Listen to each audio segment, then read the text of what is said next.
Hello mga karelasyon.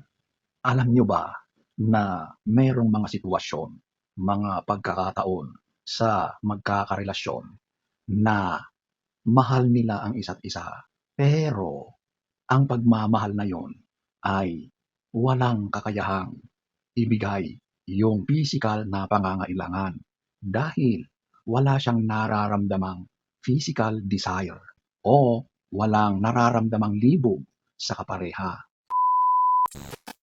So, alam nyo, meron talagang ganyan na mahal mo ang isang tao, walang question, talagang pinapahalagahan mo siya.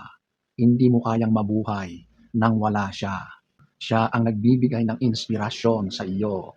Siya ang dahilan kung bakit nabubuhay ka, kung bakit nagpapatuloy kang mabuhay, mag-exist, nagpapakasipag ka sa buhay dahil para sa minamahal mo. Pero ang problema wala talaga pagdating sa desire. Bakit nga ba nangyayari ito? Ano ang problema? So himayin natin, umpisahan natin sa number one.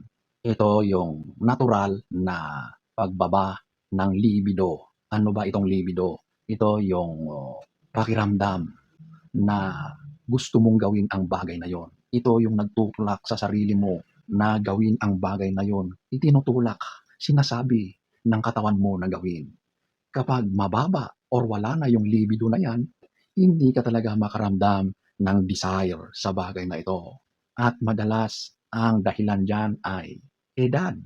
Yan talaga, yung pagdagdag ng edad, lalo na kapag nasa 40s, pataas na, pabawas ng pabawas yan. Yung pagod, yung stress, kakulangan sa tulog, lahat yan ay may direktang effect sa desire ng isang tao, sa libido ng isang tao. Kaya kung ikaw ay problemado, ikaw ay pagod na pagod lagi, kulang ka lagi sa tulog, puyat dahil sa trabaho, dahil sa kung ano-anong mga nangyayari sa relasyon, ganyan talaga ang mangyayari. Kahit mahal na mahal mo yung partner mo, hindi na kaya ng katawan na gampanan yung paninindigan niya para gawin ang bagay na yon. Number two, ito yung naging komportable na kayo sa relasyon. Nangyayari ito sa mga long-term relationships, yung mag-aasawa na. Kasi sa sobrang matagal nyo nang nagsasama, naging komportable na kayo, naging pabaya kayo. At dahil diyan, nawawala na yung excitement, nawawala na yung novelty, na yun ang nagdidikta ng pakiramdam na makipagniig sa partner mo. Kapag wala ng excitement, paningin mo na lang sa partner mo ay isang kaibigan, isang mapagkakatiwalaang tao. Oo, mahal na mahal mo siya. Pero pagdating sa usaping pisikalan, wala na yon. Wala na yung desire para gawin ang bagay na yon. Number three, ito yung mga epekto ng mga gamot. So, ibig sabihin, meron ng mga nararamdaman, karamdaman, which malaki ang epekto niyan sa desire ng isang tao, mapalalaki man yan or babae. Okay? Yan ang unang-unang tatamaan sa inyo, yung physical na kakayahan na makipag-engage sa bagay na yan. Siyempre, dahil may mga gamot na kailangan mong inumin, isa rin yan sa mga dahilan para mawala yung libido mo, bumaba, literal na maglalaho yung pagnanais sa ganyang activity. Number four, emotional at psychological factors. Nandiyan na yung mga stress, anxiety, depression, resentment, anger, mga problema na hindi nare-resolba, lahat yan ay talagang magdudulot ng kawalan ng gana. Okay? Tignan mo ang sarili mo. Kapag meron kang matinding pinagdadaanang suliranin, wala kang kagana-gana. Okay? Hindi mo man lang maisip ang bagay na yon. Kaya matindi ang epekto ng may mga problemang emosyonal at psychological. Number five, magkaiba talaga ang love at saka lust.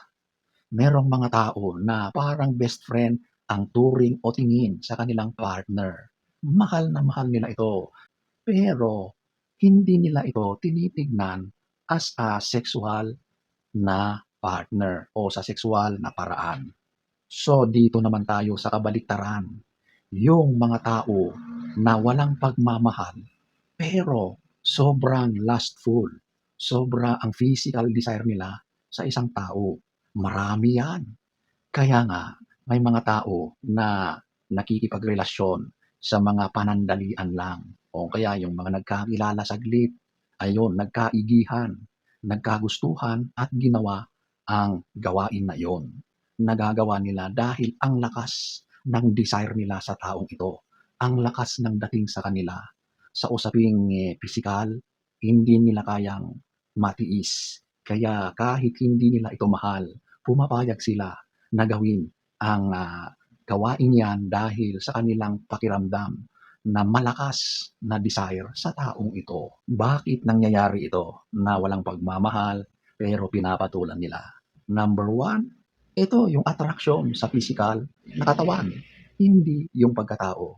Dahil sa sobrang attraction, humahantong sila sa pisikalan. Ito yung gwapo, maganda, ang lakas ng sex appeal, sikat na sikat, lahat yan ay puro pisikal. Number two, dahil sa biological reaction o ito yung tinatawag na lust. Ang lust ay naiimpluwensyahan ng mga hormones sa katawan na ito ang nagtutulak sa isang tao na patulan ang ganitong relasyon ng walang pagmamahal.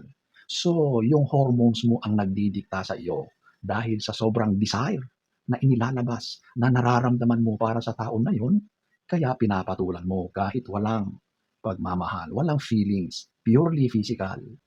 Number three, minsan ginagawa itong stepping stone ng ilan para maramdaman kung tunay ba na may pagmamahal sila sa taong yun o kaya baka magka-developan. Kumbaga, nag-e-experiment sila.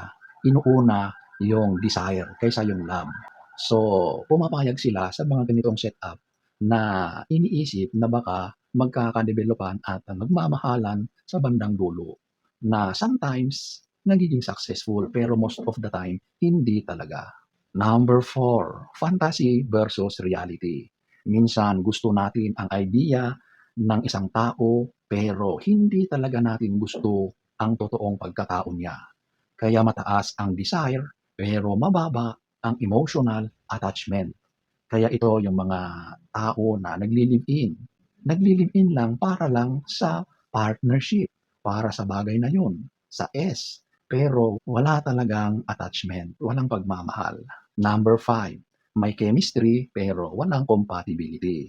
So ang mga ito ay chemistry sa physical na aspeto. Pero pagdating sa emotional, wala talaga. Yung values ng mga taong ito, mababa. Yung ugali nila at character, medyo questionable. Kasi mas binibigyang halaga yung dikta ng kanilang physical na katawan. Yung kuryente, yung spark, yun ang mas pinagtutuunan nila ng pansin. Kaya ang mga ganyang relasyon, hindi yan nagtatagal. Kapag wala na yung kuryente, brown out na, patay na rin ang samahan. Meron ngang kasabihan na love makes you want to stay.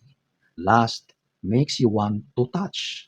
The strongest relationship often needs both. Okay? Kaya the best talaga kapag nandiyan yung dalawang components, love at yung desire. Mahal na mahal nyo ang isa't isa at pareho niyong pinagnanasaan, ninanais ang bawat isa.